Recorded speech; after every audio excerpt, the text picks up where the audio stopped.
আসসালামু আলাইকুম। আজকে আমি আপনাদেরকে একসাথে ২ টি আমের আচার বানিয়ে দেখাবো। আচার ২ টা বানাবো ফজলি আম দিয়ে। আচার ২ টা ভালো লাগলে অবশ্যই চ্যানেলটা সাবস্ক্রাইব করবেন। ফেসবুক থেকে দেখলে পেজটি ফলো করে রাখবেন। আমি এখানে ফজলি আম নিয়েছি। ফজলি আমগুলো এখন ভালোভাবে ধুয়ে নিব। কারণ আমগুলা কাটার পরে আর ধুবো না।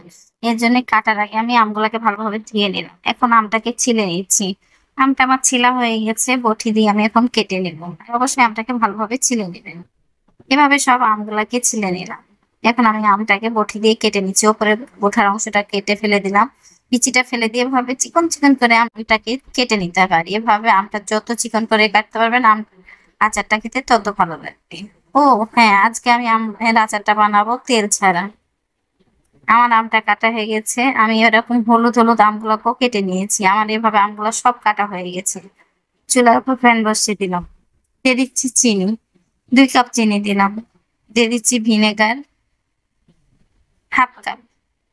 আর অবশ্যই এখানে ভিনেগারটা দেওয়ার চেষ্টা করবেন। ভিনেগার না দিলে আচারটা বেশি দিন সংরক্ষণ করা যায় না। ভিনেগারের সাথে এখন আমি চিনিটাকে মিশিয়ে নিব। আমার চিনিটা গলে গেছে। দিয়ে দিচ্ছি মরিচ গুঁড়া ১ চামচ। যে যেমন ঝাল খাবেন সে সেভাবে মরিচটা দিয়ে দিবেন। দিয়ে দিলাম হলুদ গুঁড়া হাফ চামচের বেশি। লবণ দিলাম ১ চামচ। আমগুলাকে ঢেলে দিলাম।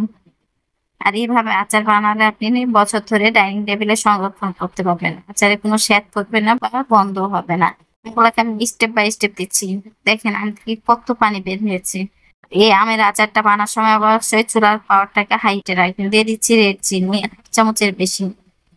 তাহলে কালারটা খুব সুন্দর আসে আর খেতে দারুণ হয়, কিন্তু ঝাল হয়। আচার বানাতে ভালো লাগলে অবশ্যই চ্যানেলটা সাবস্ক্রাইব করবেন।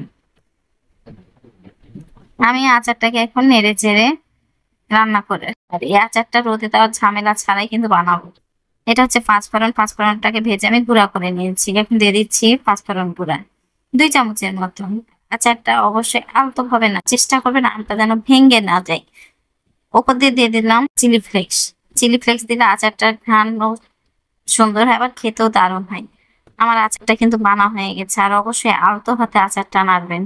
আর এভাবে আচার বানালে রুটি পরোটা ভাত খাওয়া যায়। আমার আচারটা বানা হয়ে গেছে। আমি একটা সার্ভিং বাটিতে উঠিয়ে নিলাম। আর এটা চুলাতেই শুকিয়ে নিতে হবে, যেহেতু রোদে দেওয়ার ঝামেলা নাই। আর যদি আপনার রোদে দেওয়ার ব্যবস্থা থাকে অবশ্যই একটু রোদে দিবেন, তাহলে খেতে আরো দারুণ লাগবে। আমার জেলি আচারটা হয়ে গেছে। আমি আপনাদেরকে এখন একটা টক মিষ্টি ঝাল আচার বানিয়ে দেখাচ্ছি। আমি সেম ফজলি আম নিয়েছি। আমটাকে ছিলে এভাবে কেটে কেটে নিচ্ছি। আমার আমগুলা কাটা হয়ে গেছে। আর আমি দিচ্ছি ২৫০ গ্রামের মতো রসুন।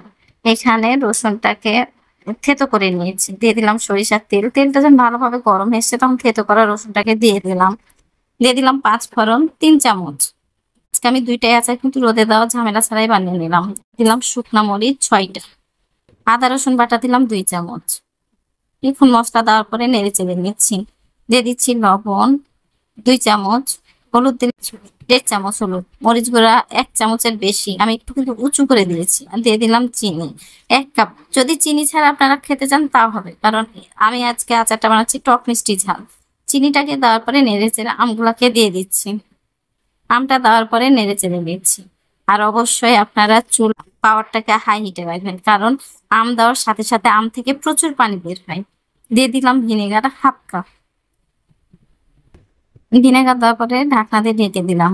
যখন আমটা আমার ভালোভাবে ফুটে এসেছে ঢাকনা উঠে নেড়ে চেড়ে দিচ্ছি। আবারও ঢাকনা দিয়ে ঢেকে দিলাম। আশা করছি আজকের আমের আচার ২ টা ভালো লেগেছে। ভালো লাগলে অবশ্যই চ্যানেলটা সাবস্ক্রাইব করবেন।